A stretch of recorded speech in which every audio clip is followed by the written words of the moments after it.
Banana Q lang ang tinda, wala nang iba. Mas kumikita pa yan kesa sa negosyong maraming tinda or paninda. Eto kung nagsisimula ka pala magnegosyo, tapusin mo tong video na to, sigurado marami kang matututunan. Ito yung mga hindi ko alam nung nagsisimula pa lang ako magnegosyo. Kung may negosyo ka naman na, malamang isa to sa dahilan kung bakit nalulugi ang negosyo mo or kung bakit hindi lumalaki ang negosyo mo. Ako nga pala si Jepoy, isang negosyante. Isa rin akong DJ. Kung kailangan nyo ng DJ sa club, sa bar, sa event, message lang kayo dito sa page ko. Bilang negosyante, meron na akong 10 taon na karanasan na pagkalugi sa pagninegosyo. Excuse. Tunay na negosyo lang tulad ng sari-sari store, barbecuean, bilyaran, rental. Bakit mas kumikita pa yung negosyong nakapokus in one? Banana Q lang mga kanegosyo ang tinda. Kwento ko lang. Way back 2015 mga kanegosyo, nung naitayo ko yung sari-sari store ko, malapit sa school kung saan ako graduate ng college. Graduate ako ng marketing management sa TIP Cubao, Technological Institute of the Philippines, sa Quezon City yan mga kanegosyo. Nagbo-boarding house lang ako malapit sa school ko kasi taga Cavite ako mga kanegosyo eh. From elementary to high school, Cavite talaga ako nag-aral. Bakit? Gusto ko kasing ma-experience din yung mag-aral sa Manila, kumbaga. And then napadpad ako sa TIP. After ko graduate ng college, nag-work ako as a sales representative ako ng ilang taon mga kanegosyo. Hindi ko na sabihin kung anong date mga kanegosyo. After ko mag-work as a sales representative, napag-desisyonan ko na magninegosyo ako. Hindi masama ang pagtatrabaho mga kanegosyo, marangal po yan. Hindi ito yung sinasabi nila na ba't ka nagtatrabaho, kailangan ganito, ganyan. Hindi.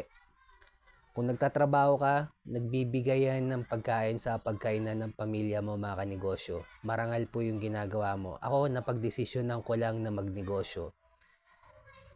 At naitayo ko yung sari-sari store ko malapit sa boarding house ko. Yung boarding house ko, malapit sa school ko dati.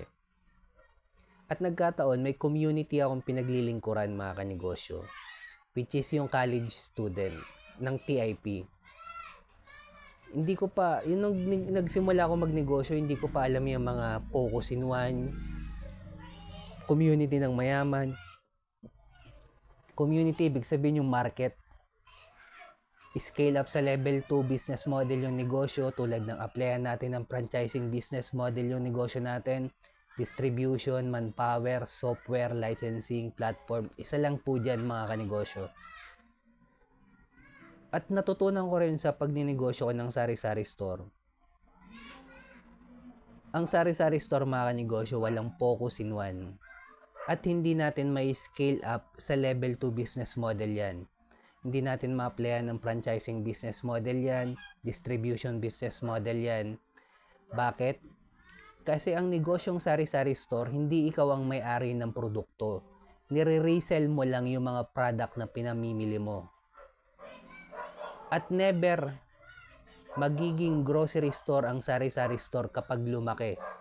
Ang sari-sari store kapag lumaki, sari-sari store pa rin po yan mga kanegosyo. Dahil magkaiba sila ng business model. Ang sari-sari store mga kanegosyo, naglabas ka muna ng pera. Namili ka muna ng paninda mo at kikita ka lang kapag may bumili na sa pinamili mo. Ang business model ng grocery store is platform business model.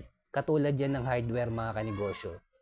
Pagbabagsak muna si supplier sa may-ari ng grocery store at babayaran ni grocery store within 3 to 4 months. At magagamit ng may-ari ng grocery store yung pera sa loob ng 3 buwan. Pwede niyang gamitin pambayad sa empleyado niya, pwede niyang paikutin yung pera, pwede niyang pambayad sa renta, para siyang umutang sa bangko ng walang interes sa loob ng 3 buwan. Panalo dito yung may-ari ng grocery store kasi yung cash flow na sa kanya. Katulad lang yan ng hardware mga kanegosyo. At mga kanegosyo, banana Q lang, focus in one. Ano ba advantage kapag nakapokus ka lang sa isa? Una, yung marketing material mo lahat tungkol lang sa banana Q. Pangalawa, hindi ka hirap i-identify ng mga customer mo. Ibig sabihin, lahat ng post mo tungkol sa social media, lahat ng post mo tungkol sa tarpaulin mo, lahat tungkol lang sa banana Q. So every time na makakaisip sila kumain ng banana Q, ikaw maiisip nila, Jepoy, may naghahanap ng kamote Q. Ituro mo sa iba. Jepoy, may naghahanap ng turon. Turo mo sa iba. Dito banana Q lang. Minsan ang mga customer, mga kanegosyo, pahamak yan eh. Kapag nalugi yung negosyo mo, hindi naman nila yung pera yung malulugi, pera mo. Kaya kapag nag-focus in one ka, mga kanegosyo, panindigan mo isa't isa lang, kahit marami pang customer na maghanap. Kaya minsan ng mga negosyante kapag nalulugi, kunyari lugi na ng ilang buwan, ilang linggo, nag-iisip na yan kung anong idadagdag niyang produkto. Doon lalo nalulugi ang negosyante. Kapag naman ang negosyante kumikita, lalo na yung mga baguhan ng negosyante, nag-iisip naman yan kung anong idadagdag na produkto. At isa yon sa dahilan kung bakit nalulugi yung negosyo nyo. At isa pang advantage, madali mo ma-monitor yung inventory mo tsaka cash flow mo, mga kanegosyo, kapag nakapokus ka lang sa isa.